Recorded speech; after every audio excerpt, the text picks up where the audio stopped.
Nós saudamos a todos que estão conosco com a paz do Senhor. Estamos dando início a mais um Família, um projeto de Deus. O nosso tema hoje é os filhos que estão morrendo dentro de casa. Aqui comigo, o pastor Guilherme, a paz do Senhor. Paz do Senhor, pastor Marcelo, aos irmãos que estão assistindo, os nossos amigos, telespectadores, nós também saudamos com a paz do Senhor Jesus e pedimos que aqueles que ainda não seguem ou não conhecem o canal no YouTube da igreja, que passem a seguir, que comentem este conteúdo também, que compartilhem com seus amigos, familiares, para que Deus também possa, assim, alcançar estes. Amém. Hoje nós iremos falar sobre um pai de adolescente. É essa fase que é tão importante na formação dos nossos filhos. Eu vou pedir, então, que o pastor Guilherme possa ler o versículo base. Nós vamos ler o verso que está no capítulo 8, verso 41 e 42 do Evangelho de Lucas, que diz assim: Eis que chegou um varão de nome Jairo, que era príncipe da sinagoga, e prostrando-se aos pés de Jesus, rogava-lhe que entrasse em sua casa, porque tinha uma filha única, quase de 12 anos, que estava à morte. O que nós encontramos nesse texto é um pai de adolescente desesperado. A menina tinha 12 anos e a situação estava se agravando. E o que ele sentiu? Eu vou perder minha filha. Ele sentiu que ia perder a filha. Era um homem de recurso, pelo que o texto diz, deve ter tentado muitas coisas. Então, nós vamos perceber que nós provavelmente devemos estar agora falando com muitos Jairos. Muitos pais de adolescentes que estão desesperados porque tentam de tudo. Há muitos recursos hoje da psicologia, da pedagogia, mas não há momento mais sensível quando um pai ou uma mãe de adolescente chega a esse ponto. Eu estou perdendo minha filha. Eu acho que eu vou perder minha filha.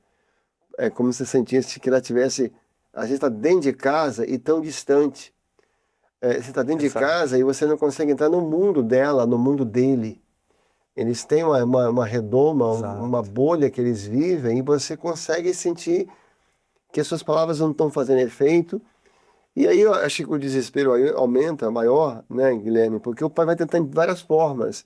Ele tenta ser mais duro, ele tenta fazer uma coisa, ele tenta fazer outra e não vai vendo o resultado. E aí entra essa grande angústia. E acho que um ponto importante para nós tratarmos isso hoje é tentar entender um pouco, lógico, na nossa limitação aqui, o que é a adolescência? Exato. A adolescência é uma fase muito especial na formação humana, porque ela está situada entre a infância, que está se findando, e ela passa por esse momento de transição, de descobertas, de questionamentos, onde, conforme o pastor Marcelo falou, às vezes o pai olha e vê uma bolha, porque é um momento onde ele vai escalar um degrau a mais na sua trajetória de vida. E esse degrau, nós podemos falar que ele é até um pouco desproporcional ao que ele já vinha subindo da primeira infância e tal. Então, a adolescência é um momento onde a maturidade está sendo consolidada, os pensamentos, eles são questionados até pelo próprio adolescente, não é? E é uma fase, como dissemos, que ele sai da infância e ele está partindo para a fase adulta. E claro, dentro da adolescência há várias fases, onde o adolescente vai ter os desafios, onde ele vai crescer emocionalmente até, e podemos também dizer aqui, espiritualmente também vai crescer, mas é esse campo onde o seu pensamento está sendo consolidado, onde ele busca uma identidade, ele quer buscar algo, ele vinha...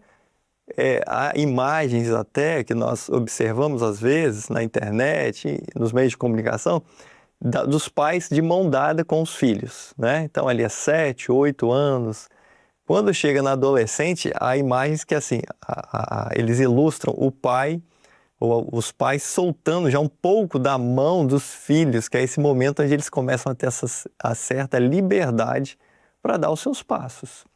E depois eles vão seguir o mundo, vão seguir o caminho deles, a vida profissional, sentimental, né, a vida familiar.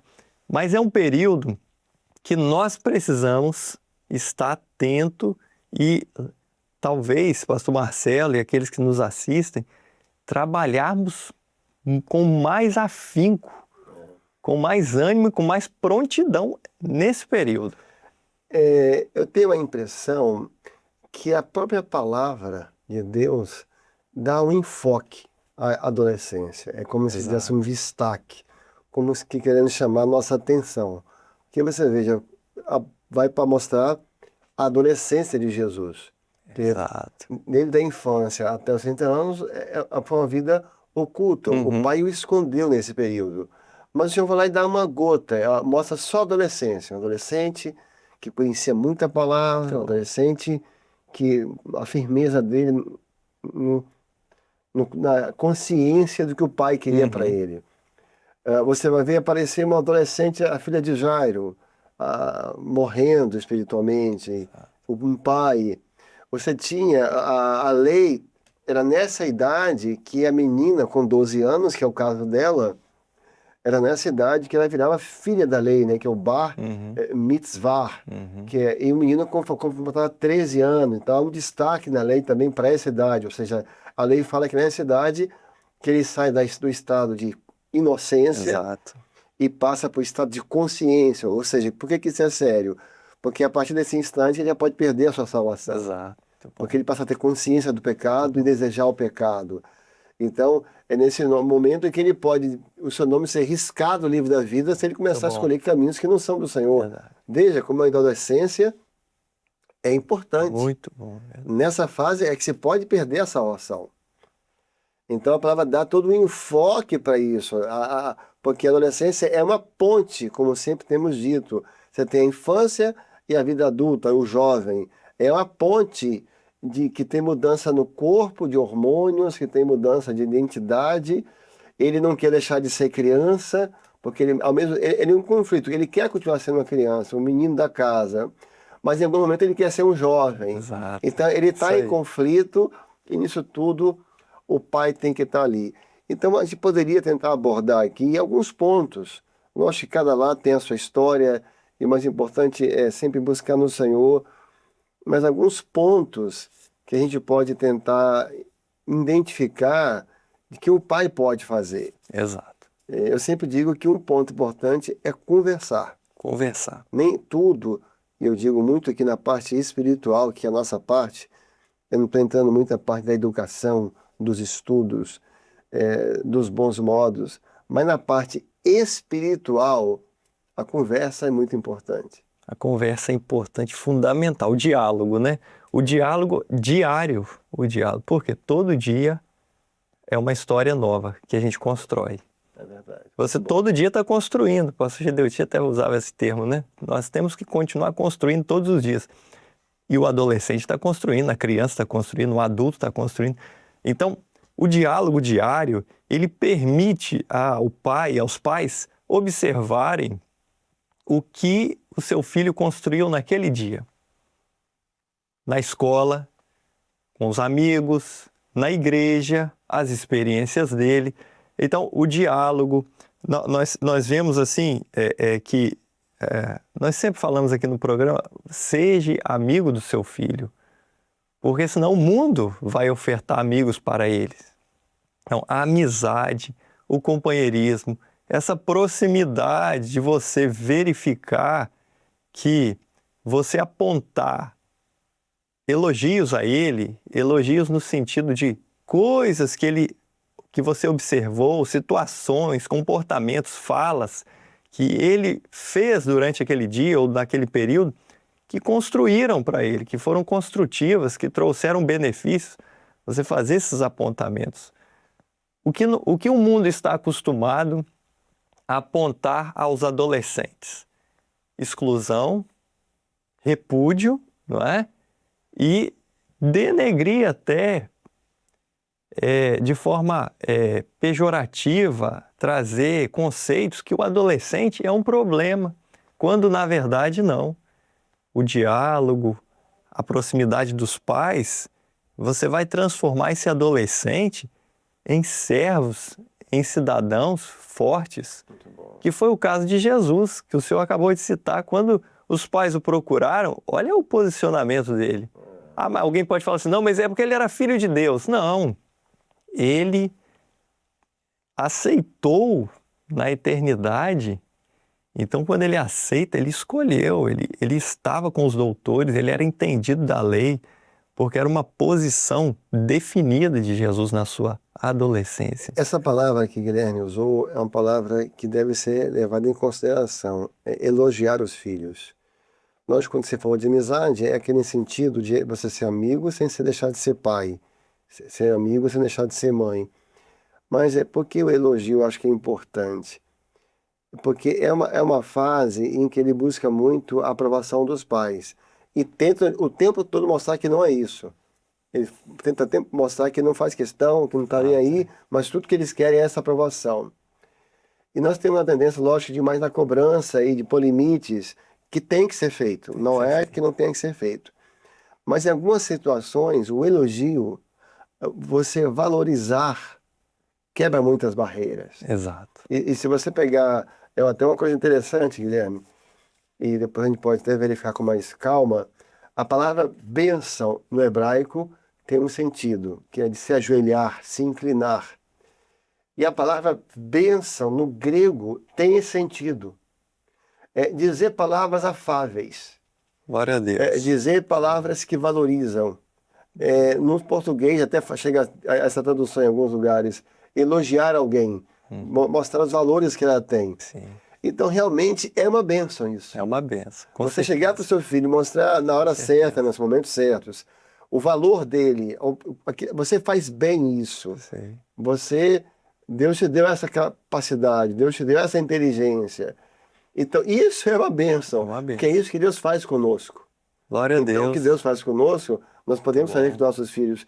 E essa valorização, o que gera nesse adolescente? Segurança. Gera estabilidade.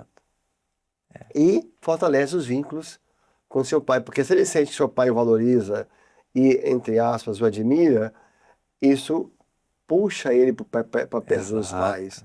Então, esse é um ponto importante. E a bênção, ela enriquece.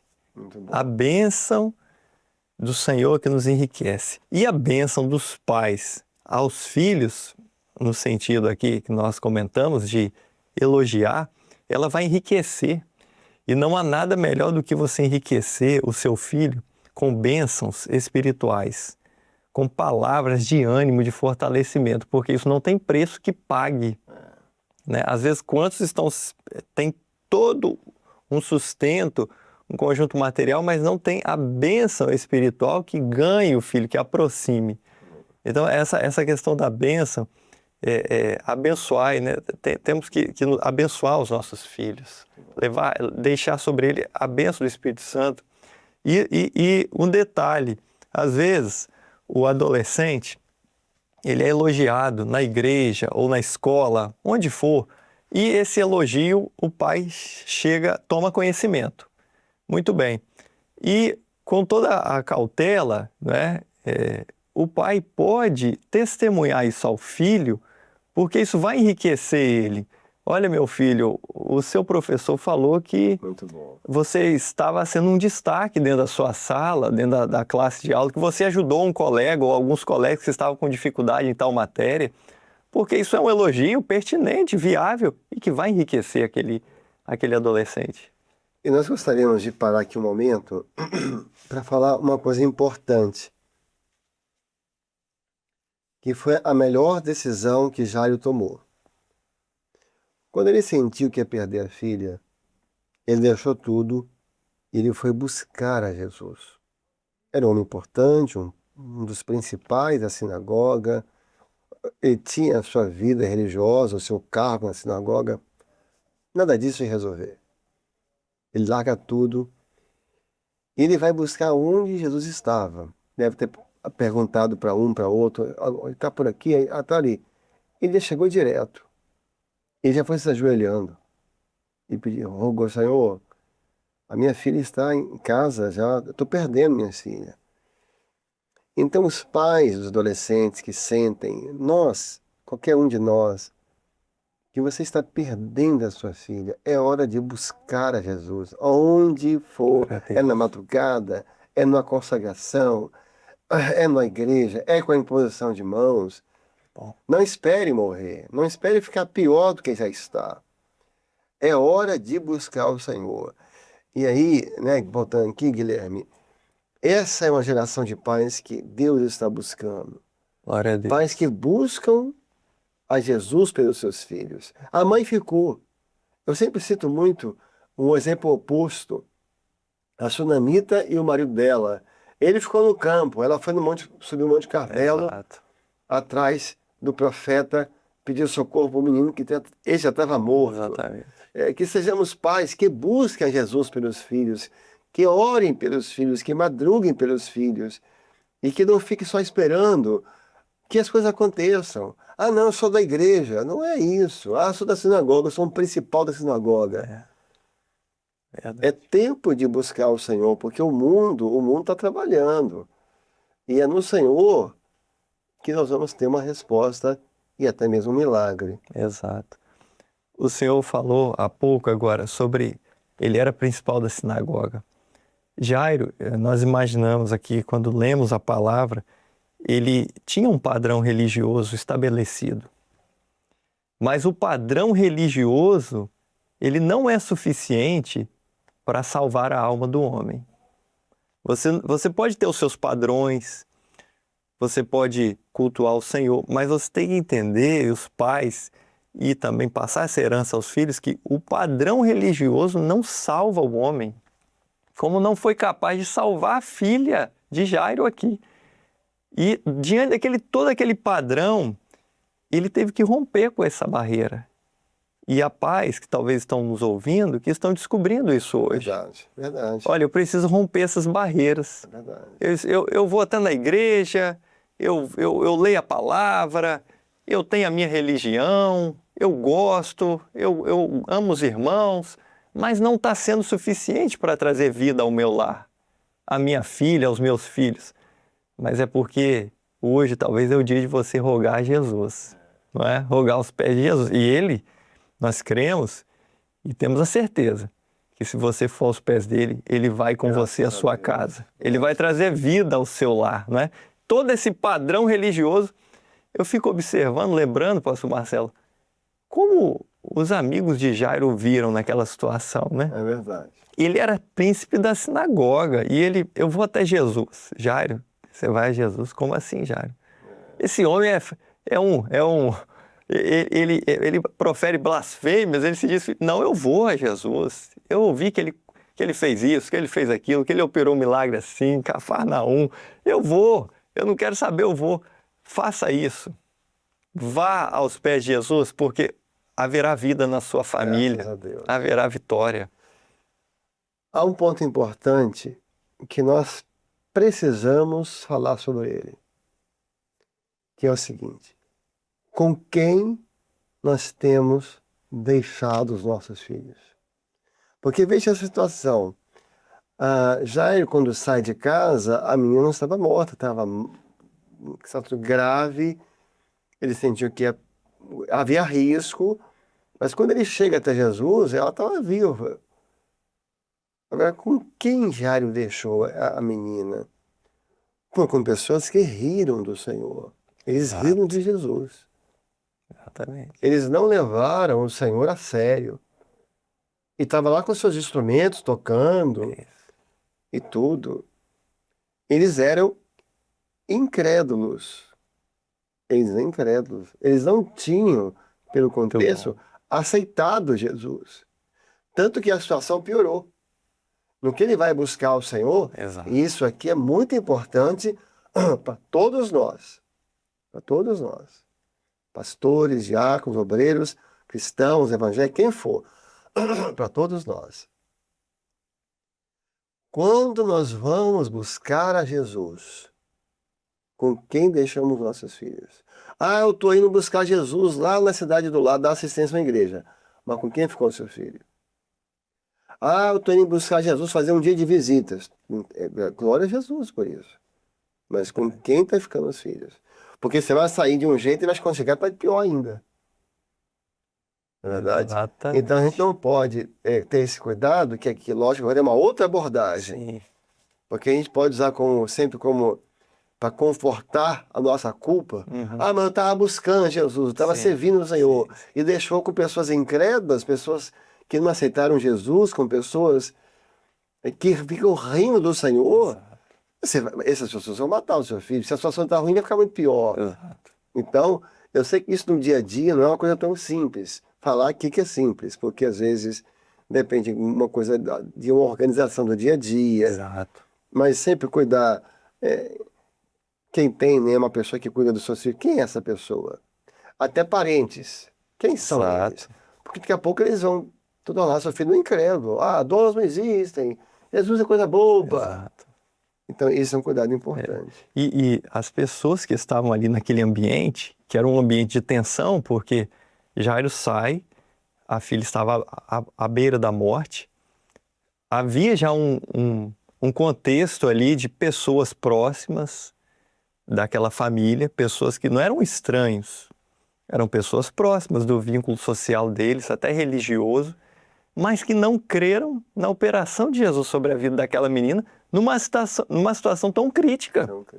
Porque veja, quando Jesus chega e a notícia tinha chegado a Jairo, Jairo, já morreu, não incomodes o mestre. A morte já tinha chegado na casa, não é? E Jesus vem e chega numa situação terrível e eles mesmo assim, não haverá. Jesus para nós não tem validade. Jesus é apenas um homem. Olha que coisa, não é?